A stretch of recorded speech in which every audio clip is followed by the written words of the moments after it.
नमस्कार। योगी आदित्यनाथ जी के इस स्टेटमेंट को सुने और इस पर आप अपनी प्रतिक्रिया दें कि आप इस बयान को कैसे देखते हैं। इन राम द्रोहियों के लिए अब कोई जगह नहीं जो राम भक्तों पर गोली चला रहे थे, राम काज में बाधक थे। इन लोगों के लिए अब कोई जगह नहीं। और जो लोग अभी सपना देख रहे हैं बाबरी ढांचे का, तो उनको हम भी ये बता देना चाहते हैं कि कयामत का दिन कभी नहीं आने वाला है और कभी नहीं आएगा।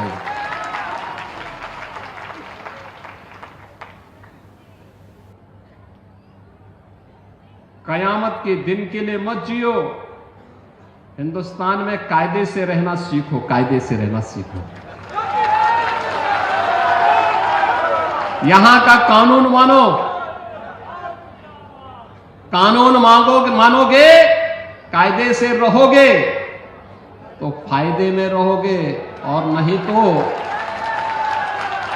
आगे का रास्ता तो फिर कहां के लिए जाता है, वह फिर कानून कोई तोड़ेगा तो वह रास्ता सीधे जहन्नुम की तरफ ही लेके जाता है, कहीं और की तरफ नहीं लेके जाता है।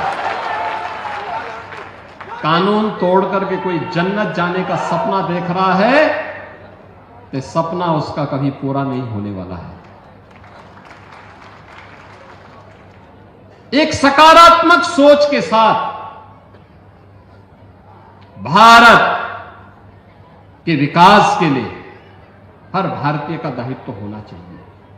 हम सब भारतीय मिलकर के एक भारत श्रेष्ठ भारत के निर्माण के लिए कार्य करें।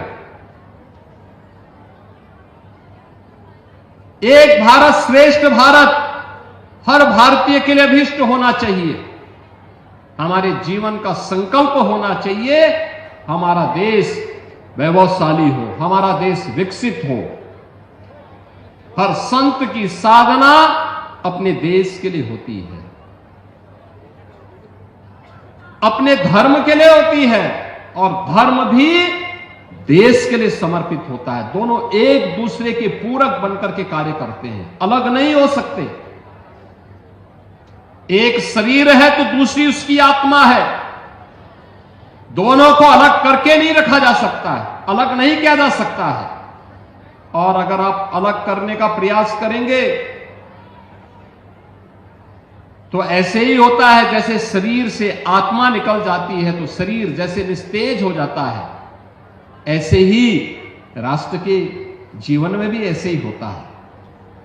भारत और सनातन दोनों एक दूसरे के पूरक हैं, दोनों को अलग करके नहीं रखा जा सकता है। और इसीलिए तो वर्तमान में आप देख रहे होंगे दुनिया भर से प्रहार हो रहे हैं सनातन धर्म पर, भारत और भारतीयता पर। अंदर और बाहर से होने वाले इन प्रहारों से हमें सजग होना होगा, सचेत रहना होगा। क्योंकि जिन लोगों को भारत की प्रगति अच्छी नहीं लग रही है, जिनको भारत का विकास अच्छा नहीं लग रहा है, जिनको विकसित भारत की संकल्पना पसती नहीं है, वे लोग साजिश में लगे हुए हैं।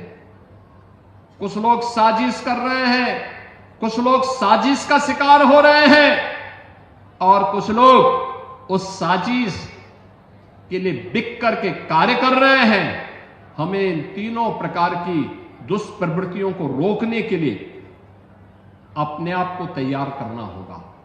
हम लोगों ने कहा था ना कि रामलला हम आएंगे, मंदिर वहीं बन गया ना, मंदिर अयोध्या में। कोई संदेह है?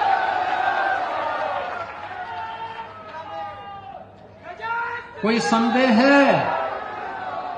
और हम आज फिर इस बात को कह रहे हैं कि कयामत के दिन तक भी कभी कयामत का दिन तो कभी आना ही नहीं है, और इसलिए बाबरी ढांचे का पुनर्निर्माण कभी होना ही नहीं है।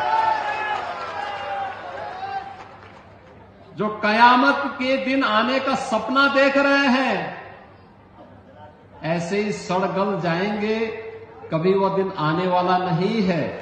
और उनके सपनों को ऐसे ही हम अपनी विरासत को सम्मान देते हुए भारत की गौरवशाली परंपरा को, सनातन धर्म की इस परंपरा को, जैसे प्रधानमंत्री जी ने 25 नवंबर को अयोध्या धाम में आकर के सनातन के प्रतीक श्री राम मंदिर में भव्य केसरिया ध्वज का आरोहण किया था, ये केसरिया ध्वज हमेशा ही भारत के इस गौरव को, सनातन के इस गौरव को आगे बढ़ाने का कार्य इसी मजबूती के साथ करेगा। बहनों और भाइयों, आप याद करिए ना, अयोध्या में 500 वर्षों के बाद एक गौरवशाली क्षण हमारे सामने आया। इस पर आप अपनी प्रतिक्रिया दें कि आप इस बयान को कैसे देखते हैं।